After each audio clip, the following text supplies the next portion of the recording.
Thanks for joining us for our mental health town hall. I'm Colonel Richard Dickens, commander of the 505th Command and Control Wing, headquartered at Hurlburt Field, Florida. And with us we have our brand new command chief. Hello, I'm Chief Master Sergeant Cornelius Thompson, Command Chief, 505th Command and Control Wing. I'd like to thank you for tuning in today and express the importance of teammates across the wing. Boss. Thanks, Chief. Thanks everyone that's joining us here today. Over the course of the pandemic, we've talked about the importance of our personal mental health. And so we had someone step forward with an idea of how to turn that talk into action. Just want to say thanks to Major Reister, who had an idea and turned it into a reality, and we're fortunate enough to have her here as our moderator today. I'd also like to say thanks to the panelists. We brought together a group of folks with a range of expertise, and they've donated their time and their knowledge to help us fight this problem. And so hopefully we'll have a great conversation, and I know there's something that you'll be able to pull from it. So thank you for tuning in, and appreciate it. Good afternoon, and welcome 505th Command and Control Wing family and guests to the Mental Health Town Hall. I'm Major Melissa Reister, and I'll be the moderator for today's panel. It's my job to ask the questions that have been submitted and relay them to the panel. We encourage audience participation from our Facebook Live viewers today and hope that we receive additional questions during the event. There are two ways to submit these questions. The first is you may put them directly into the Facebook Live feed. The second way you can submit them, and you can do so anonymously, is through the website Meeting Pulse. This link can be found on the Facebook. It's also in the emails. Quick admin note, if you click on it, it'll bring the page right up. You don't have to create an account. You can submit your questions and it'll populate here and we can relay them to the panel. The reason we're here today is because 4 months ago, the United States suddenly faced the invisible and unpredictable enemy that we know as COVID-19. When the pandemic started, everyone's lives took on a completely different look and did so at the drop of a dime. We, in an effort to flatten the curve, we took off in a sprint, and we have now found ourselves in a marathon of unknown distance. One of the biggest lessons that was observed, not just in the Air Force, but really across the nation, was that there was an unanticipated effect on mental health. Today, we brought together a panel of experts to address mental health and answer your questions. At this time, I'd like to introduce each of them. Closest to me is Master Sergeant Tovar, the first sergeant from the 505th Test and Training Group. To his left is Lieutenant Colonel Ziska, the Deputy Group Commander of the 505th Test and Training Group and a graduated squadron commander. Next to her is Mr. Hogan, a personal life and work counselor from the Airmen and Family Readiness Center. Lieutenant Kokoski, to his left, is a nurse from the Mental Health Clinic, and on the far end we have our chaplain West. Let's begin. The pandemic has left people feeling more isolated than ever. It's turned our world upside down. It's forced us to change our lifestyles as we've known them. And now we know there's a big focus on mental health. We see it in the ads on TV, for the apps encouraging relaxation. We see celebrities encouraging us to maintain connection. We know that this is a reaction to some tragic events that have happened over the last several months, and our Air Force has not been immune. There were increased suicides at the Air Force Academy, and even closer to home, there was suspected domestic violence disturbance last week that affected our Hurlburt Field community. So the question is this to the panel: have you seen in your roles an increase in mental health issues? Are there increase in depression, substance abuse, hospitalizations, disturbances in general, and is it a result of COVID-19? Lieutenant Kincaid, if you don't mind starting us off from the medical perspective. Sure, no problem, thank you. Actually, for our clinic, mental health patients, we had kind of increase, but substance abuse clients were increased a little bit. I think because they were home more, and during this time, people are bored. There is no routine going on. There is no purpose for them. They don't get up and go to work every day, so they have more time in their hands. So we've seen some increase in substance abuse wise. For our mental health patients, they were more relaxed, and even though we had continuous care for them through our Adobe Connect or telephone virtual, we did all that, and it was helpful to them. But for substance abuse, we had kind of increase.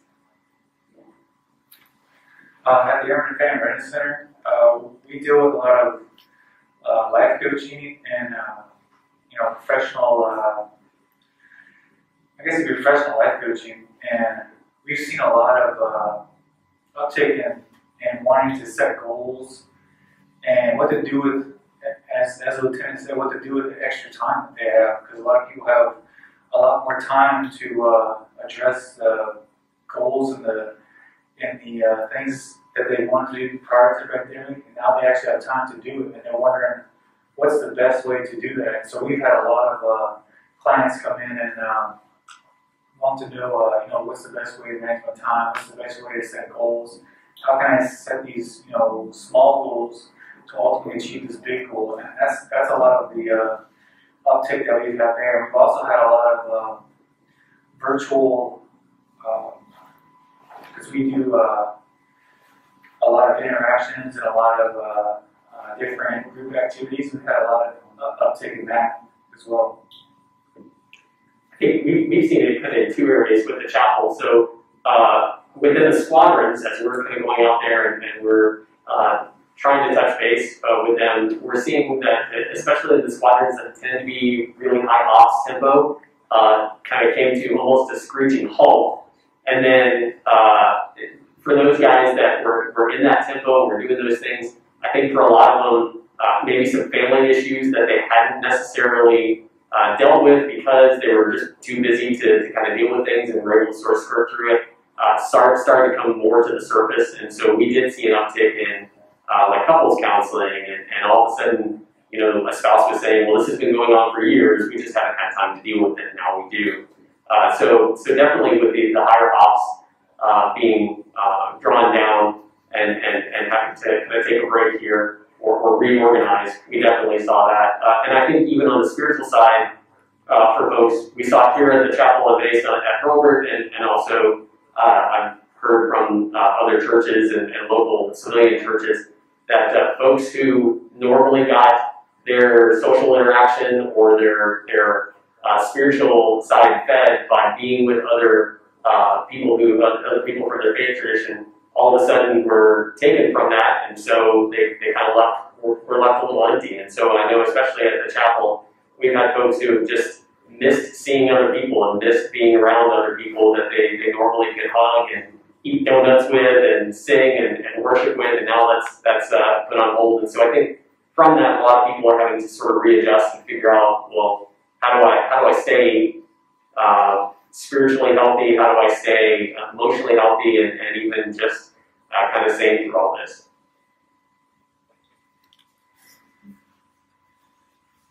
Thank you.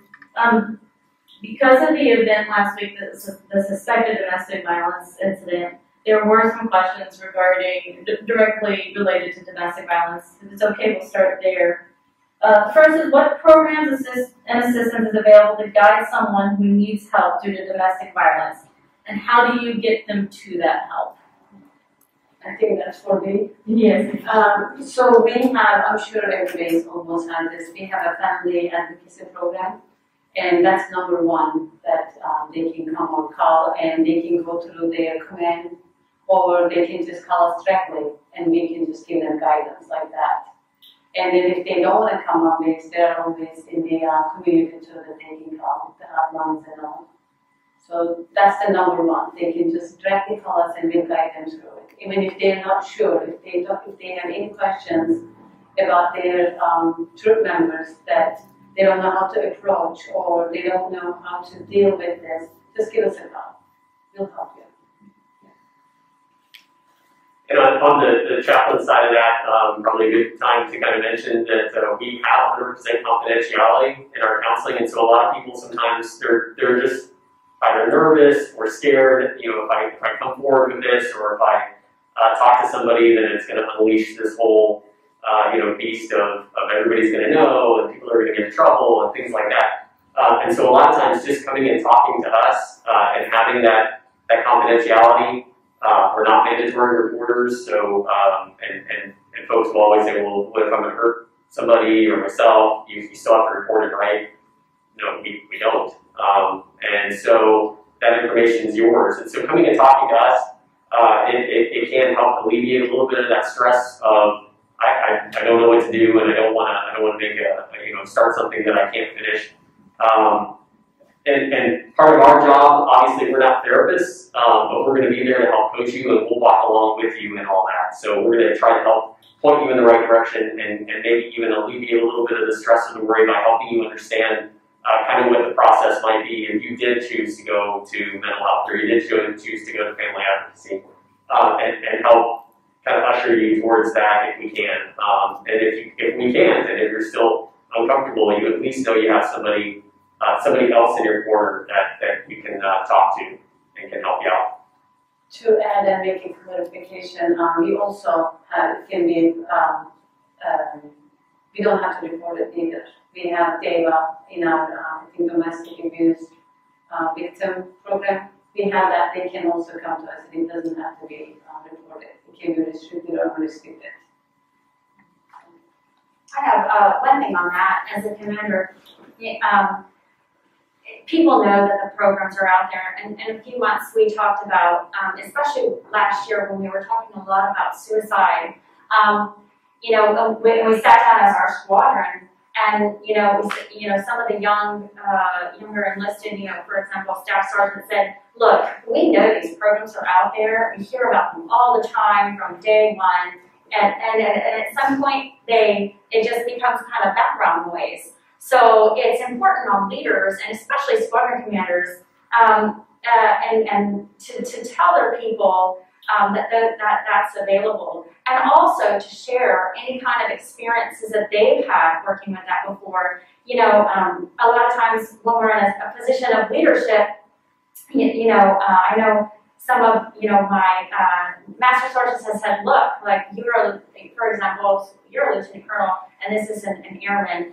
And they see you in a certain way, but really we're humans too, senior NCOs, lieutenant colonel, it doesn't matter, we're humans, and we've had issues as well. And when I was a squadron commander, I talked to my squadron about how I use the MFLAC, Military and Family Life Counselor, with my family, and how that was very useful for us. So letting them know that, hey, look, I know you know those programs are out there, and you probably think that you don't need them, but look, I've used them, and I think they're very useful. So, and look, I'm still here, and I'm still okay, and I'm still, and that's made me a better person for using those. And hitting the problem, getting after the problem early, and doing that self-preservation is really important for us to tell our folks. It's kind of like preventative maintenance. And so if you want to stop it before it becomes a major issue or results in harm or death, just tell your airmen that that's out there, and you have to consistently say that. And your friends too, right? I talk to my other fellow squadron commanders, lieutenant colonels, majors, everybody can use those services and needs to know that they're helpful. Yeah, also from a first sergeant point of view, is I've done it as a first sergeant and I've done it as a supervisor, to where even though I'm a mandatory reporter, you can come in and say, "Hey, I need to go see this person, or I need to go here. Do you mind going with me?" I can go with you and not ask a single question, and I'll sit there and wait for you and until you come out, just as a support thing. And as a supervisor, you should be willing to do the same thing. So that way you don't have to mandatory report anything, but you're still there and taking that person to find the help that they need and just being supportive. And like Colonel Ziska said, we're all human. And that's what we strive to do. We're all social creatures. We all need help. And sometimes it's a hard thing to ask for that help. But it's a lot harder to try to face it by yourself if you're not seeking that help. So it's a good thing that all these programs are out there for different avenues, so you don't have to just go to mental health. You can go to the MFLAC. You can go to all these other places, so wherever you feel comfortable. If you feel comfortable talking to the chaplain, go talk to the chaplain. Find where you're comfortable and find what you're able to do. Find somebody, even if to confide in, to say, "Hey, can you go with me?" Because you're confident they're not going to go out and say, "Oh yeah, I just took them here because I don't know what's going on." Be that supervisor, be that friend, and just take them and just respect their privacy. Yeah, and at the Amateur Readiness Center, we have noticed that sometimes, because I'm prior Air Force as well, so sometimes it's a little bit easier to talk to me because I don't wear the uniform, so they don't have that stigma that they're talking to whether it be senior to or whatever. But we will definitely keep the command involved, and we will assist and help and And we always get asked the question, since you're a mandated reporter, how will I know if I said something that needs to be elevated? We will talk to you, and we will make the phone call with you in the room, and you will never have to leave wondering, did I say something that's going to need to be reported? So we'll always make sure that you're in the process, and if it needs to get escalated, that's what we can do as well. And so, as the gentleman said, that's the first sergeant, as everyone up here has said, we're another helping agency that can walk with you. And so sometimes there's a little leisure talk, so that's not in uniform, and we understand that, and I think that's one of the reasons the anti-family incident exists. So staying on the topic of the resources available, can you highlight a few that have been used either most recently or some that would that can help relieve the stresses that folks are facing in light of COVID-19? Yeah, so I know one of the things we do at the Hurlburt Field, we call them experientials. And experientials are really fun because it gets you out of the mundane of every day. You start doing activity like one of the experiences that we do is we listen to music. And so I've done this before with some units across the base. Is we play music from 5 different because there's 5 different generations of people in the workforce right now. And so I would pick music from each one of those generations and just ask people how does that relate to you. And so I've gotten a lot of different responses to that. And we've done that. We've done some other experientials as well. Like we have one called the Food for Thought, where it's a plate setting. There's a plate, there's a spoon, a fork, and a knife, and a napkin.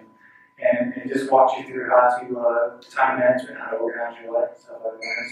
It's really fun. So if you want to use this experientials, we can help with that. Are there resources that are available or designed for civilians and family members as well? Yeah. So for us at the Air Family Center, as long as you have an ID card and you can get on base and you can come see us. So everything that we have is available to everybody. So including the children, including the spouses, significant others, everyone, uniform or not, can come to the Air Family Center and get treated exactly the same. There's no difference there. So all the resources that we have are available to everybody. One other that was asked is, what if the person, whether it's a service member, civilian, or family member, wish to remain anonymous using any of these resources? Is that possible? I know for us, going back to the chapel, and obviously there's anonymity there for you, for anybody who comes in uniform, and then their dependents as well. A lot of times they don't realize that their dependents can come and talk with us as well, and DoD employees. Where we run into a hiccup sometimes is with civilian contractors, and so in my units, what I've told them is, hey, I'm a pastor as well, and so if you want to talk to me, I can take off the uniform, and you and I can go and meet at a park or something like that, and you can talk to a pastor. You don't necessarily have to talk to an Air Force chaplain. So, and that a lot of times that's helpful for us as well. Just being able to live in both worlds like that, to be able to serve all the folks who are working with us. So there's also the Employee Assistance Program, which I believe is typically in the civilian newsletters that go out, but we don't have an office per se on Hurlburt, but there is an office at Eglin, and there are a lot of services out there, things that the MPLAC would provide, things that the Airmen and Family Readiness Center would provide. Those are provided through the Employee Assistance Program, and there was some threat of it being turned off maybe a year and a half, 2 years ago, but that program is still available. And I would highly recommend commanders and unit leadership look into that and see what they can provide, maybe an educational briefing for your unit, or the employees themselves, civilian employees, can log in and look at all the services that are available for the civilians. If may I add, I came from civilian background. I worked in the hospitals before, in the economy. So for our civilian, for example, there is a mental health association as well. There is SAMHSA, it's SAMHSA, also the substance abuse and mental health disorder. They can also go through that. It's only for mental health related. I'm not talking about the other one, but they can also use those or national hotlines as well. One of the other questions submitted was, we've heard of these resources before, but what if someone isn't sure what another person is going through, but is suspicious? Whether it's an agitated spouse or concerning social media posts that are menacing or worrisome. How can we be better wingmen when someone's having or we suspect that someone is having an issue? How do we guide them to help? From a first order point of view, the best thing you can do is talk to them. I'm not saying go in right away and be like, hey, I think this is happening. Is this true or not? Just opening up the lines of communication of just a casual conversation of, hey, how's your weekend? And kind of warming up that openness and opening those doors. Sometimes people will start to feel more confident in talking to you, and it'll come out, or you can start to really get a sense of how they're feeling. I mean, they could just be off that day, or there could be an underlying problem. But once you get that feeling, if you have that gut feeling, ask the question or go take them somewhere. Because the worst thing that's going to happen is, no, I'm just off that day. But at the same time, like, you're there to help them, and maybe that might be a little bit of a push that they need to go seek that help or go say something. But just, don't pull that, walking past the hallway and being like, oh, yeah, how you doing? And, oh, yeah, I'm fine. Just keep walking. Take that time, take those extra 2 minutes, just say, hey, how's the family? How you doing? Open up those lines of communication, and you'll be surprised at how many people will come to you and just talk to you and open up. Even if it's just something about, hey, look, I got a new puppy and they're excited, those 2 minutes, that you share that excitement with them, in turn later on could be those 5 to 10 minutes that they're going to open up their sorrows, and you can help them out. Also, to add to that one, acknowledge that they're going through something. Not everybody's going to be forthcoming about it, but acknowledge what is going on and offer help, and accept their answer. If they say no, just of course watch it and call us. We will give you guidance. Acknowledge it and make sure you're asking, of course, are you okay? Is everything okay? And tell them genuinely that you're concerned about them. We have a great set of chaplain assistants that are at the Chapel of Wood in particular. She's a new airman. She's been in the Air Force for like a year. And she does this amazing thing with all the airmen that she comes in contact with who are going through issues. She'll confront them with it because she trusts her gut and she wants to kind of talk to them and find out what's going on. But then she'll say, you really should go talk to somebody. How about if I go with you? What if I go with you and we talk to somebody? And I can't tell you the amount of airmen that have just felt a sense of, okay, I'm not going at this alone. I'm not showing up by myself. And she'll show up in my office with an airman and just sit next to him, and she doesn't say a word. She just is a presence there, hands him a tissue every once in a while or something like that. But so I would say that if you feel comfortable, let them know that you're willing to go along with them in this, and I'll go with you to talk to somebody, or I'll go with you to find help, and that means a lot to people. I think sometimes as a, I think of this as a leadership perspective. Sometimes, leaders might be afraid because they don't know what to say, right? And sometimes you don't have to say anything. Sometimes the most important thing that you can do is listen. I mean, you always joke about, like, I don't know why we pay psychologists or psychiatrists so much. All I do is sit on the couch and say something and they just write stuff down. Well, the reason that they do that is because, people really can work and talk through their own problems. Eventually, yes, they might have to get some help, but it's just talking about it. Talking about it and you listening can probably be one of the most relieving things for that individual, just for them to have somebody to listen to them and understand them and just be a listening ear, because they might say something and work through the problem, or they might uncover something that you really need to get some help. But as a leader, you don't need to always be talking. You know, you just need to listen and provide that service to your fellow airmen.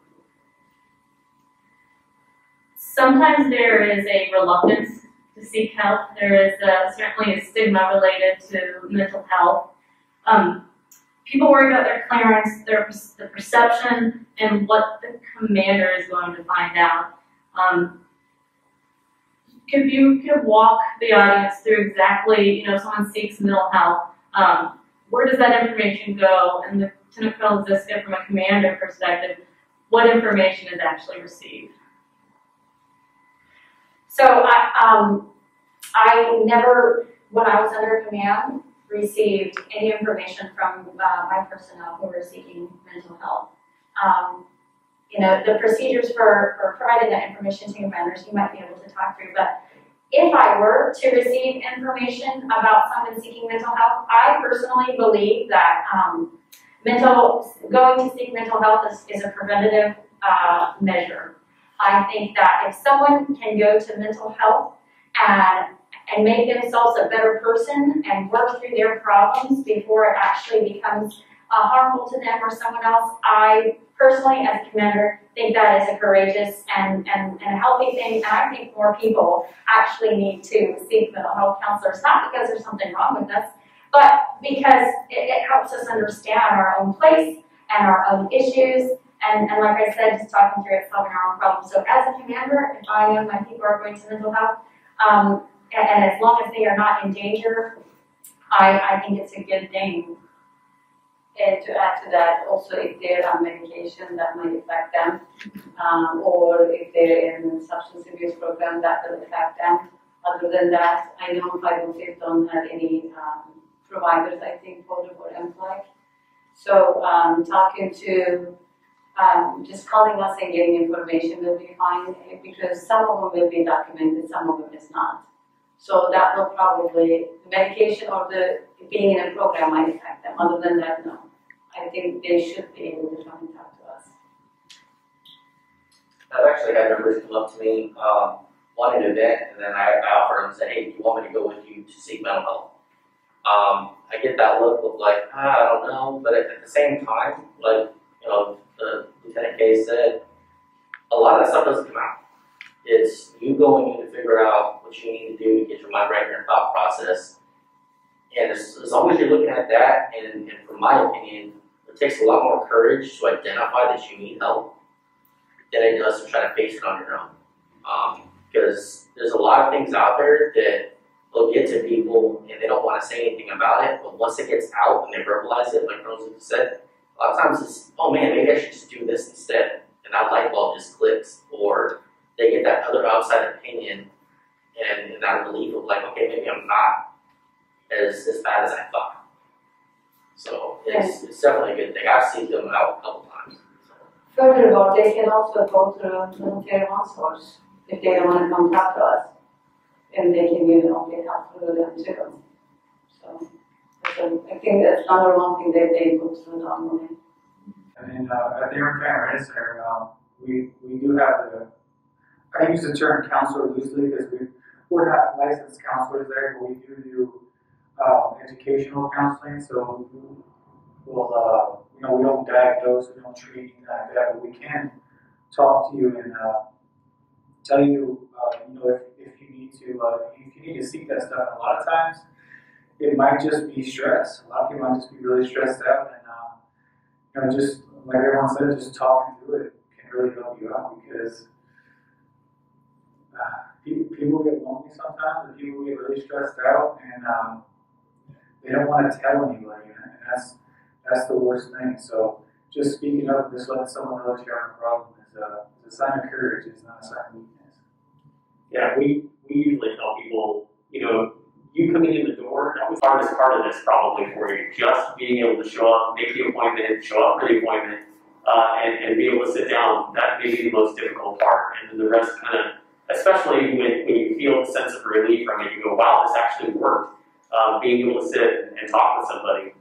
And personally, I believe everybody should be in some sort of counseling or therapy at some level.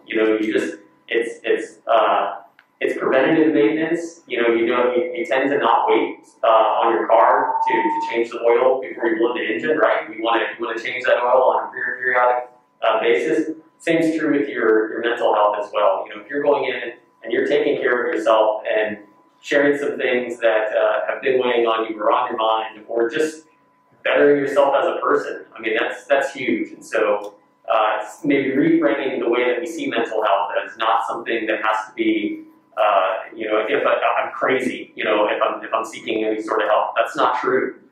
You're taking care of yourself. That's what's most important.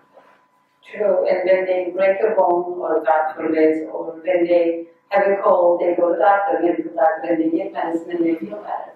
So it's the same thing for mental health. When we know there is something wrong or something is not right, and people are noticing it, stop and listen.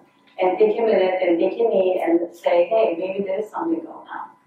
And not necessarily go and tell everybody about your issues, but listen also. Listen yourself, listen your mind, and take a notice.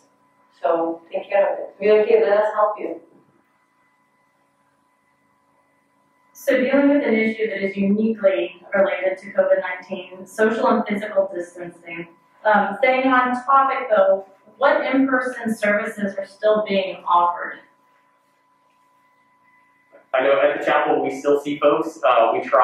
We're short manned and we're minimal manning as well, so our schedule's a little bit different. But we're still seeing folks and setting it up to where we're wearing masks and we've got some social distance there in the room, but we're still more than willing to meet up with folks, and that's still available. And then on the services side, we're doing everything via Facebook Live every Sunday morning still. It's the same. Maybe we're fully functioning all of our 3 programs. Depending on the situation, of course, if they're very, we can see face-to-face, we can do virtual. We're fully functioning, so they can come in and do at the same time. We're the same way here in Family. We're a full staff. If we're not teleworking, because we kind of split it up to where half the staff is teleworking, the other half is in person, and so we have 28 people in our Family here. So there's always someone there that can see you and can help you out, because we have other programs like TAP and all that stuff going on. So there's always somebody there that will talk to you. There's always someone that sits at that front desk that you can come in and just talk to. They can help you find whatever resources it is that you need. The sheriff's got their phone 24/7, so you always call them. Lieutenant Kay, you mentioned telemedicine. Another tough question that was submitted in regards to telemedicine, but also suicide. The question is, pre-COVID, the Air Force used the telephone screening questionnaire as the means to deliver an annual mental health assessment to individuals. It's not believed that this was very effective, as we've seen an increase in suicides and mental health related issues amongst the force. But the addition of COVID and all that surrounds it, what is the medical field and leadership doing in order to take care of our airmen? I don't think I understand the question. So during PHA? It's a little bit, it's really in regards to telehealth. There's a concern that before it was just a quick touch point. Has the Supreme Court has changed? I think so, yes. Something like that. I don't think it's changed. We're still doing this.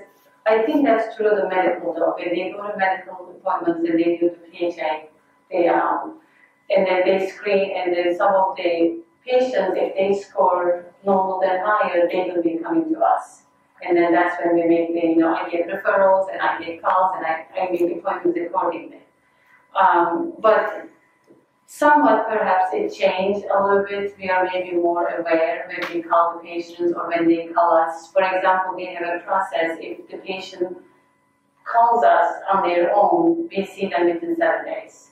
Or we have them walk in right away, depending on the situation. And if I have a referral, I have a few days to respond as well. I need to screen it for that. I call them and I call them and I ask them a few questions and I make the appointment accordingly. Or I send them we help for quick screening, and then they come to us. And those kind of things, yes, we are doing, but we are always open. We always have a person on call provider. They can call. Those kind of things, yes. Maybe we'll be a little bit more sensitive about it since what's been happening. Yes, we have to see them within 7 days if they call us. Yeah, if it answers their question. Thank you.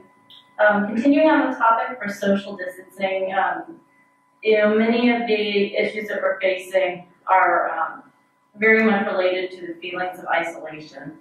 So for the group, do you have a recommendation in order to keep a balance of social distancing and maintaining connection with family and friends? I can answer that really quick. For example, some coping tools I can say, maintain your routine, because when we are working home, we don't have a routine. We don't get up in the morning, we don't get ready, we don't go to work. So try to maintain your routine. And then, of course, communicate. Talk to your fellow, your leadership, your friends, your families. Keep that communication line open. Try to normalize your day, and then, of course, stay active as much as you can.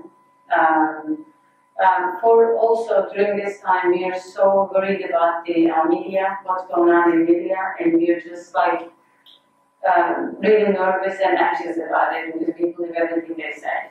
So try to limit your screening time, social media time, detox yourself a little bit from it, and then make sure your sources are reliable and dependable.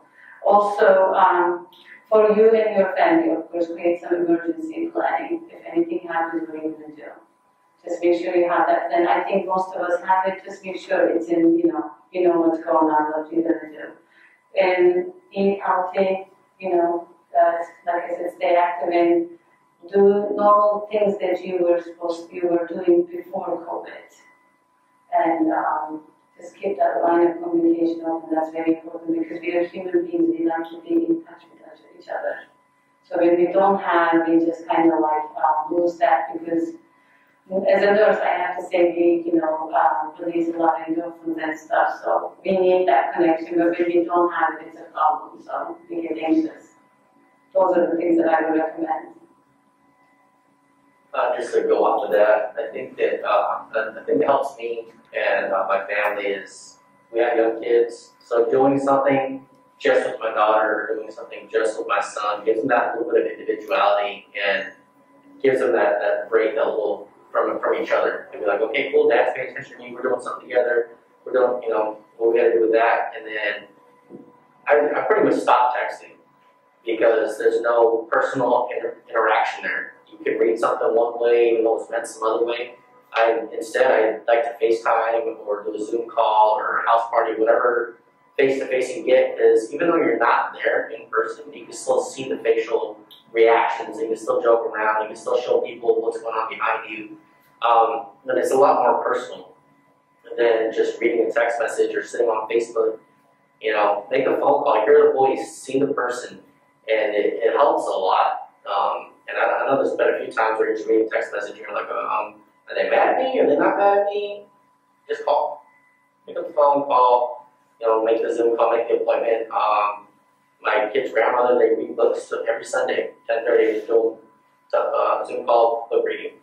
So there's things to do out there. And if you're home alone, call somebody. The worst thing you can do, we're all social creatures, just to sit in your house by yourself with your own thoughts over and over and over again. Call somebody. Get out and go for a run. Just make sure you're not, holding arms with the person next to you or something like that, but do something. I think that's really important. Call someone. I think if you, human beings, we want purpose and we want a sense of belonging and a sense of feeling needed. So if you really think about it, there's probably somebody out there that has it just as bad or worse than you. And make that person your purpose.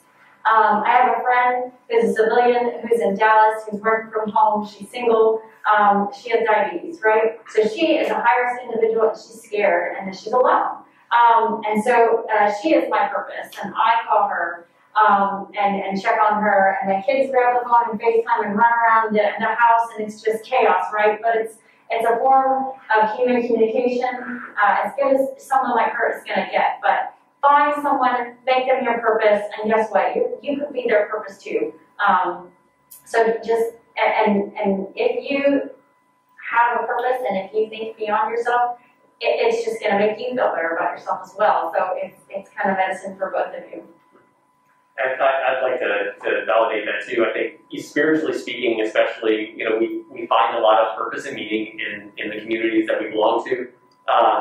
And I think families have gotten creative, like Sher was saying, and Vern was saying, just figuring out ways to be able to deal with kids and relatives and things like that. But if you're a single airman and you're in the dorms and you don't know what to do or you don't know where to go, and I would suggest volunteering. There are still plenty of agencies out there that are looking for people to volunteer, to be a part of, and that it ends up still being safe, and you can still be able to do what you need to do to make sure that other folks are safe as well. But when we pour our lives into other people, we tend to find meaning in ourselves as well. And so giving of other people, I love how the Colonel said, making somebody else your purpose, and just having that person that or that organization or that group that you're giving of yourself to, and you may find that in just doing that, you've uncovered something that maybe wasn't even there before all this COVID had started, and now because of it, you found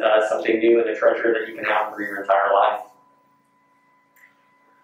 Chaplain, that was perfect to segue into the next question. One of the unique things about the military is we travel, we move a lot, and one of the effects of COVID is it has made some people, particularly single airmen who are already isolated, feel even more isolated.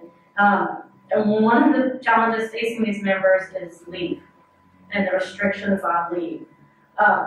So what are some of the coping strategies you recommend? Again, staying connected, right? Have you seen, you mentioned volunteering. Are there other creative ways to stay connected and activities to participate in?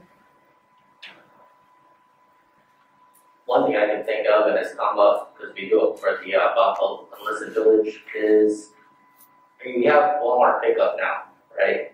And Costco pickup, and Publix, and all these other grocery stores that have their pickups. If you know somebody needs help down the street in your neighborhood or somewhere else in the dorms, somebody don't have a car, just be like, hey, do your Walmart pickup, I'll go get it for you.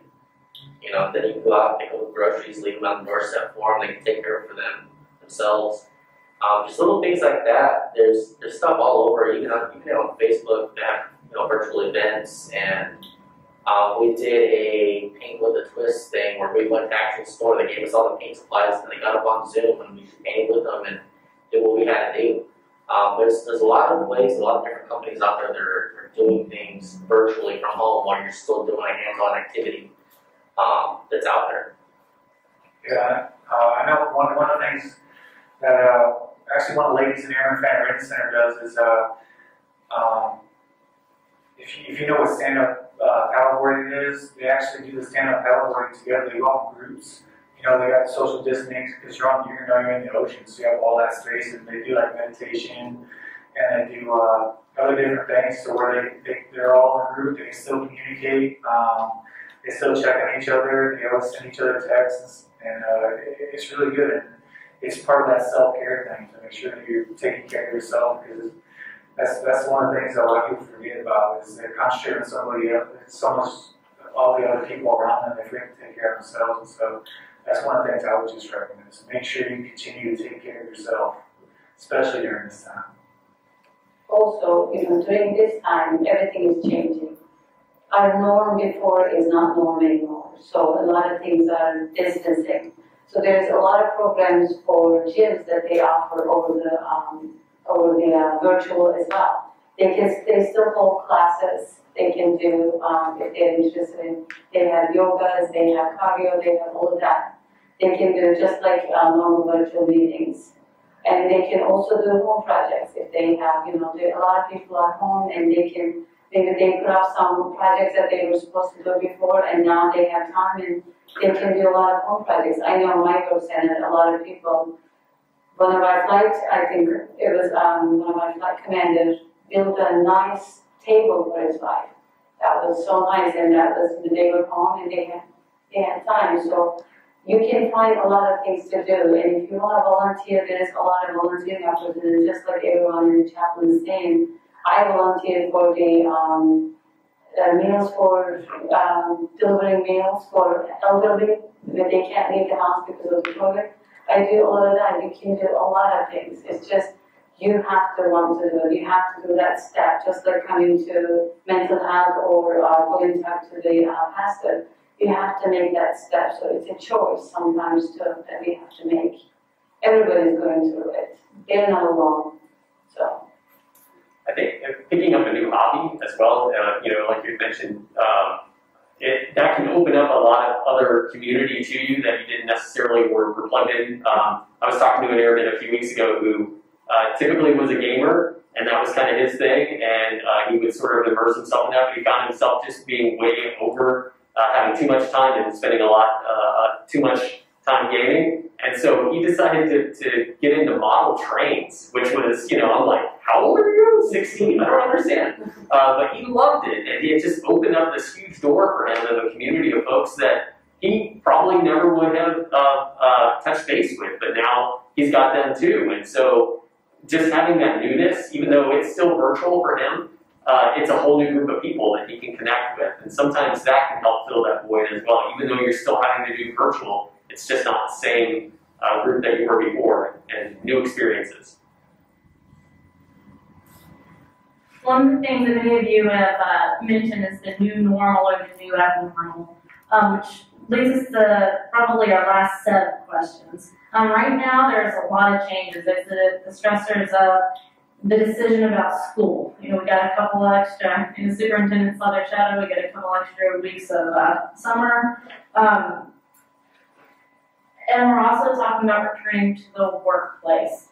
How do you recommend talking to our airmen, big A, about the threat of COVID as we return to the workplace? Specifically, there's several high-risk employees that are anxious about returning, namely our retirees. I actually experienced this with my mom as well. These are people who have been healthy and strong, and suddenly they were thrown in a high-risk category and feel more vulnerable than ever. But how do you suggest we start that conversation and help through the anxiety? I can start if you like. The first thing I would recommend is clear communication. Ask them questions. Ask them how they feel about it. What do they know about it? Tell them what the expectations are, and ask them what they expect of them, their leadership. Clear communication I think will decrease a lot of anxiety, because I think during this time, our patients with stress-related anxiety, work-related anxiety patients, we had a little decrease on that because most of them were not at work.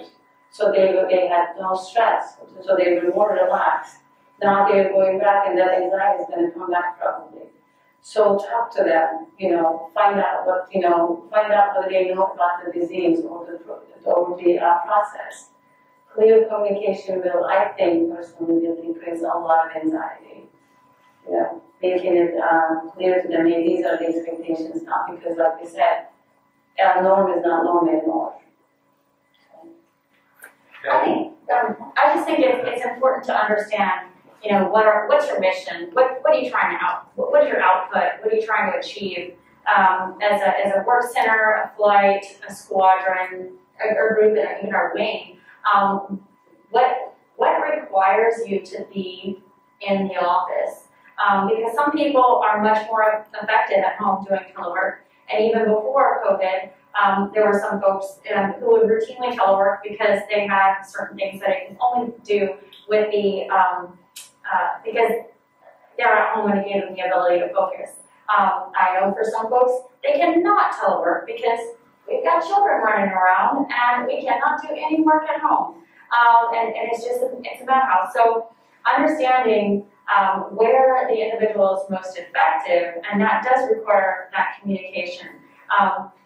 And also understanding, our buildings, our office spaces, our open office spaces, although, they are built open, it doesn't provide a lot of, it's not an effective space for people to think deeply and work and focus. It's really great for coordination, communication, but we don't always need to be doing that. Sometimes we need to be focused. So what is the output that you're trying to get after? And try to think outside 7:30 to 4:30 Monday through Friday because, we're not working in an assembly line. That's not what we're doing. We have a different mission here in this wing, so you got to understand what your output is and what your people are trying to achieve. And so something I wanted to add was I'm actually in the high risk category because I have severe asthma, and so just seeing what the base has done is amazing. So Hurlburt Field alone has made me feel safe to come back to work just because of all the inflammation or the inflammations they have done, especially my work center. My work center has really taken going above and beyond. So they sanitize everything, and I just think that let everybody be aware that people are looking out for others, and so it's that natural human response to want to take care of everybody. So if you're high risk and you're worried about coming back to work, I would just have a conversation with your coworkers like I did, and it's just reassuring to see how much people actually care. And so that's what I would say, is make sure you have that communication, like everyone else has said. Yeah, and nearly every major religion and every major philosophy has some form of the golden rule. Treat others how you want to be treated. And so just having that respect for people who may be dealing with high-risk categories or ailments, just remembering that about people and respecting them can be huge in a workplace. And it's interesting because I think that, I know for myself, COVID has caused me to see people in a much different light. I care about people because I'm a chaplain, of course I do, but I think even, when I go to Walmart and I see somebody who might be elderly or walking with an oxygen tank or something like that, all of a sudden my mind is in a different place about them. I want to make sure, I hope that they're okay. I want to make sure that I do everything that I can to make sure that they're okay and care about the community that I live in. So just reminding yourself of that when we do finally go back to work is that there are going to be people who need you to care more than a typical day. And I think, obviously, all of our airmen are more than capable of being able to do that. Well, thank you so much. Unfortunately, that's all the time we have for questions today, but it's been a great discussion. Questions that we did not get a chance to address will be answered. We'll get with the panel members, and they will be answered on follow-on posts, like Facebook, within the week or so. At this time, I'd like to turn it back over to each of the panel members for their closing remarks and parting thoughts. All right, so my biggest thing is we don't see each other day to day, so it makes it hard to communicate and check on your wingman and figure out how they're doing. But take those 5 minutes, maybe reach out with a call, be like, hey man, I haven't seen you in a while, or how you doing, how are your kids, how's your wife? Take those 5 minutes just to reach out. It would mean a lot, and if you need anything from me, myself, just don't hesitate to call me, email me, text me, whatever. We'll figure it out. I have no problem with just supporting you and taking you wherever you need to be, or just giving you the information. I will find it for you. I have a whole network of people that can help find you whatever answer you need. Awesome. So just after I took command, I read something that was probably the most impactful thing, and I actually saw it on a church billboard on the way home from work, and it said, "People aren't your problem; they're your purpose."